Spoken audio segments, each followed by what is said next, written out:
Today on the Diaspora Forum, we have Ms. Barbara Nyakomo, who is living in London.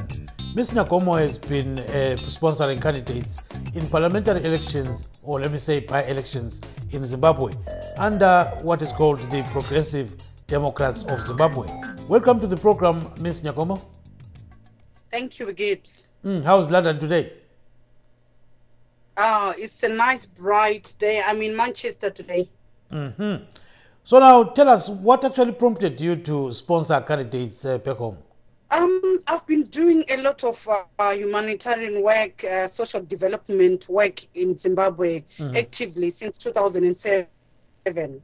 So I realized there are good community leaders on the ground who don't have the necessary resources or income to represent their communities in parliament. What we have been having is we have big business people who come from other parts of the country who don't even know the specific community needs who are actually in parliament. So I decided to work towards that, mentor, support, and train people. Then we've got 4 candidates.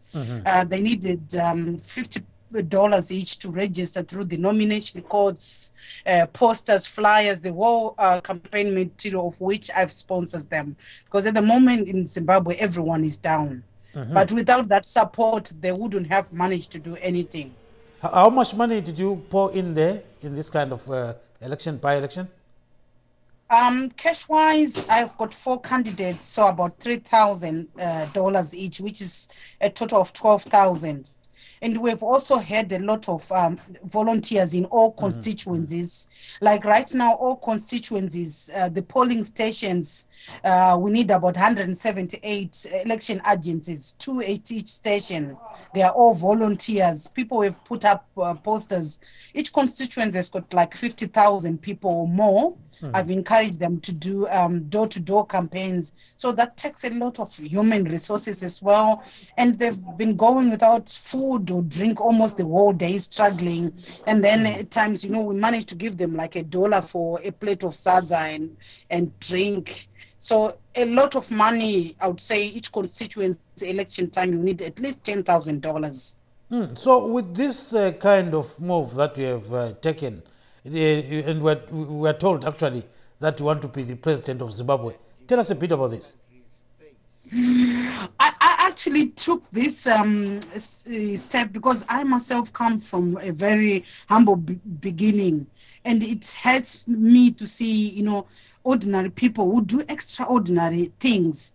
They fail to represent people in parliament, in communities, just because they don't have money. So for me, this is like still humanitarian work, but at a political level, to enable people who wouldn't necessarily have money to go into parliament, work passionately with people, and, you know, represent the true picture of meaning of politics, that is to serve people, a vocation which we have lost in Zimbabwe currently. Okay, so do you think that you are going to make it in 2018 with your candidates and you as the candidate for the presidential election?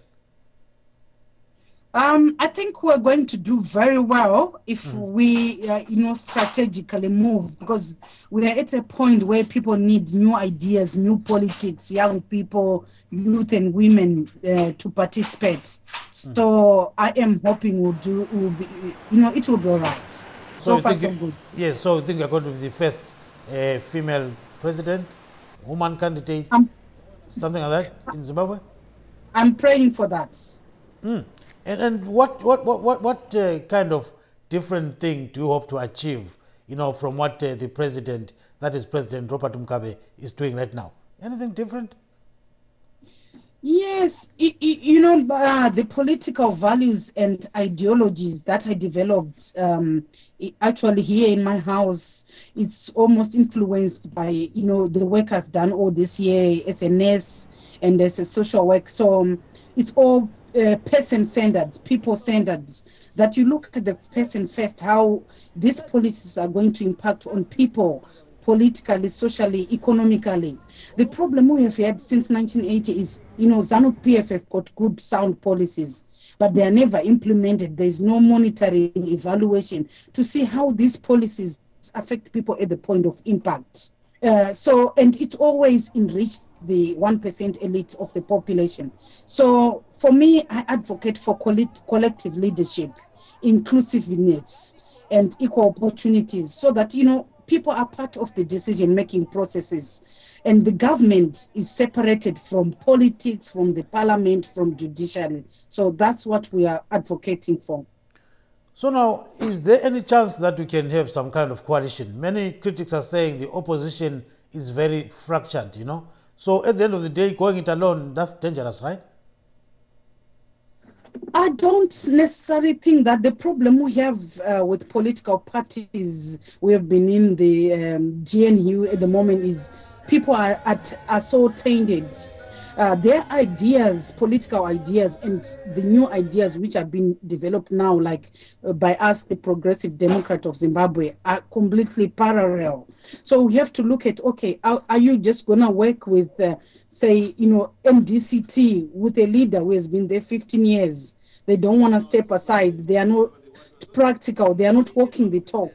They get funding and everything, and what do they do for the people? So we are happy to work with anyone who share the same values with us, being progressive, people-centered, collective leadership, democratic, and including all Zimbabweans, regardless of their color, creed, or race. So if there's a political party like that, we are happy to work with that. Only last week, a political party in South Africa, a Zimbabwean one, with about 500 members. We met with them last week, and they are mainly in Matabeleland provinces and Bulawayo. So we are actually happy to work with people, because I think with opposition, the problem is the power dynamic issues, where somebody thinks they have to lead, but we don't do that. We have collective leadership.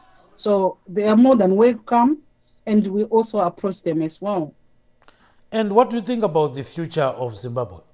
I think the future is very bright, because people have started now to be proactive, because politics is culture specific. We respect our elders, we don't challenge them, but we've reached a stage where that resilience is wearing off. So people are starting to be proactive and looking after their communities and looking for new ideas to develop ourselves. So the future is very bright for our children. And my last question, by the way, who is Barbara Nyakomo? Barbara Nyakomo is a community leader, a sister, a mother, a registered nurse, social worker, and a politician. Thank you so much, Barbara Nyakomo, for joining us tonight on the VOA's Diaspora Forum. We hope you are going to join us next time. Thank you so much. Thank you, Gibbs. Really appreciate that. Okay, bye-bye.